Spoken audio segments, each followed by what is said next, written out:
Welcome to my YouTube channel Vikas Sir Accountancy Classes. Today I am going to discuss the tips to score well in Term 2 exam. Student, first of all, you should be clear about the question paper. There will be total 12 questions in the question paper, which comprises of 2 marks question, 3 marks question and 5 marks question. तीन तरह के question हैं, 2 marks वाले, 3 marks वाले और 5 marks वाले। और तीनों तरह के जो क्वेश्चन हैं ये हमारे पास 4-4 क्वेश्चन होंगे। 2 मार्क क्वेश्चन में कोई भी इंटरनल चॉइस नहीं होगी, 3 मार्क क्वेश्चन में 3 इंटरनल चॉइस होगी और 5 मार्क क्वेश्चन में 1 इंटरनल चॉइस होगी। अब हमने ये देखना है जो 2 मार्क क्वेश्चन है उसको मैक्सिममली कितना टाइम डिवोट करना है। जो 2 मार्क क्वेश्चन है कई बार छोटा होता है लेकिन कई बार वो क्वेश्चन ट्रिकी होता है, तो मैक्सिममली आपने कोशिश करनी है 5 मिनट्स मैक्सिमम है, हो सकता है आपका 3 to 4 मिनट्स में भी कंप्लीट हो जाए। तो अगर हम मैक्सिमम टाइम लगा के चलें 5 मिनट्स, 5 into 4 20 मिनट्स में आपके 2 मार्क क्वेश्चन हो जाएंगे। 3 मार्क क्वेश्चन के लिए मैक्सिमम टाइम डिवोट कर रहे हैं 8 मिनट्स, वैसे वो 5 to 6 मिनट्स में कंप्लीट हो सकता है, तो वो आपके टाइम बना 8 into 4 32 मिनट्स। जो 5 मार्क क्वेश्चन है ये आपका मैक्सिमम टाइम जो आपने इसको सॉल्व करने में लेना है वो 12 मिनट्स है, लेकिन यूजुअली 8 to 10 मिनट्स में ये क्वेश्चन हो जाता है। तो 12 into 4 48 मिनट्स हो गए। टोटल आपने जो पेपर पे टाइम डिवोट किया दैट इज 100 मिनट्स, लेकिन टोटल पेपर की ड्यूरेशन 2 आवर्स है, दैट इज 120 मिनट्स। जो 20 मिनट्स आपके रिमेनिंग रह जाएंगे उनमें आपने आपको क्या करना है, अपने पेपर को रिवाइज करना है, आपने चेक करना है कि जो आपने कैलकुलेशंस किए हैं वो ठीक हैं, आपने डेबिट क्रेडिट ठीक लगाया है, आपने नरेशंस लिखे हैं, आपने सारे क्वेश्चन अटेम्प्ट कर लिए हैं, कोई क्वेश्चन अनअटेम्प्टेड तो नहीं रह गया। अब मेजॉरिटी स्टूडेंट्स की जो गलती होती है, जो कॉमन एरर आएगा आपका 3 मार्क्स में, वो कंफ्यूजन अराइज होती है कॉमन साइज और कंपैरेटिव स्टेटमेंट में। एक चीज़ याद रखना, जो कंपैरेटिव स्टेटमेंट होती हैं इनमें हम क्या करते हैं, डिफरेंस जो परसेंटेज निकालते हैं वो कैसे निकालते हैं।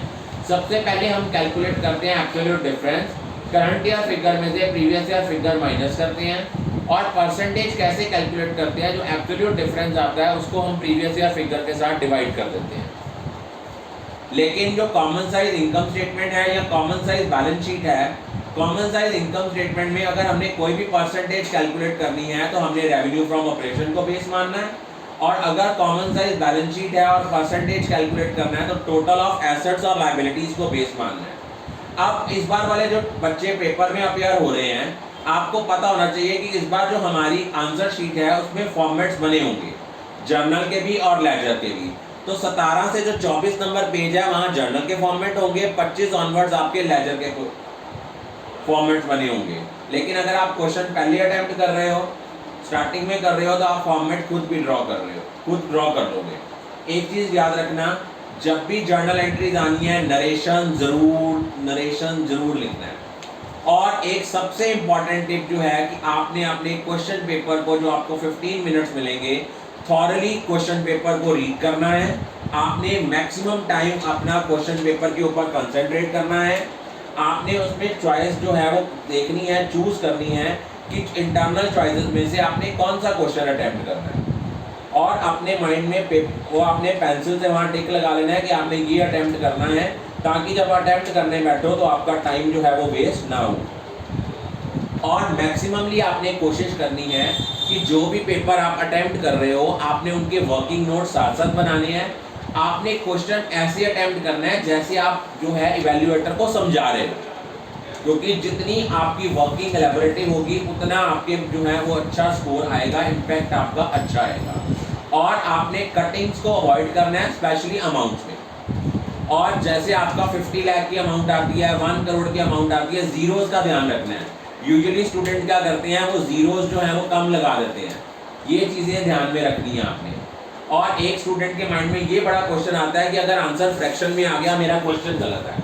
मोस्टली ऐसी प्रॉब्लम कब आती है, ऐसी प्रॉब्लम आती है कि जब हम अटेम्प्ट करते हैं, मान लो आपने क्वेश्चन अटेम्प्ट किया, issue of debentures other than cash, vendors को कर रहे हैं, प्रीमियम पे इशू कर रहे हैं डिबेंचर्स या डिस्काउंट पे कर रहे हैं, फ्रैक्शन में आ गया है, वो आप हाहाकार मच जाती मेरा क्वेश्चन गलत है। ऐसा नहीं होता, फ्रैक्शन में आ सकता है। और एक चीज़ आपने ध्यान रखनी है, ये नहीं करना कि कैश फ्लो मान लो आप कर रहे हो, एंड में आपका नेट इंक्रीज और decrease in cash and cash equivalent में जब हम opening cash and cash equivalents लगाते हैं वो क्लोजिंग के बराबर नहीं आता। आपने ऐसा बिल्कुल भी नहीं सोचना, क्योंकि हर क्वेश्चन के बेटा स्टेप वाइज मार्किंग है सीबीएसई में। अगर आपका 5 मार्क का क्वेश्चन कैश फ्लो का आ भी जाता है, आपका ऑपरेटिंग ठीक है, इन्वेस्टिंग ठीक है, फाइनेंसिंग में मान लो लिटिल इन बिटवीन कोई गलती हो गई है, तब भी आपको 3 to 4 मार्क्स मिल जाएंगे। Don't leave any question unattempted. जितना भी टॉपिक करते हो आपको उसके इवैल्यूएटर मार्क्स जरूर देता है, आपने अनअटेम्प्टेड क्वेश्चंस नहीं करने हैं। और आप लोगों ने जब भी क्वेश्चन अटेम्प्ट करना है, try to attempt in serial order, क्योंकि अगर आप सीरियल ऑर्डर में करते हो उससे आपका इवैल्यूएटर के ऊपर इम्पैक्ट जो है वो ज़्यादा होता है, और एक गलती नहीं लगती कि आपका कौन सा क्वेश्चन हो गया है और कौन सा क्वेश्चन जो है वो आपका स्किप्ड है। तो इन चीज़ों को बहुत ध्यान से देखते हुए आपने अपना सारा जो है वो पेपर अटेम्प्ट करना है। और एक चीज़ और, अब आप लोगों की गलती कहाँ पे होती है, आप रीवैल्यूएशन अकाउंट बना रहे हो, मान लो आपने रीवैल्यूएशन अकाउंट बनाया, आपने वहाँ देखना है हमें जर्नल एंट्रीज पूछी हैं कि लेजर पूछी है। बच्चे क्या करते हैं, जर्नल एंट्रीज पूछी है फिर भी लेजर बनाते हैं और एक्सपेक्ट करते हैं एग्जामिनर फुल मार्क्स देते। ऐसा नहीं होता, इन चीज़ों को ध्यान में रखना है। So I wish you all the best. बड़े कूल माइंडेड से पेपर अटेम्प्ट करना है, कोई पैनिक नहीं होना, कोई स्ट्रेस नहीं लेना। All the best. रेड वाला ना।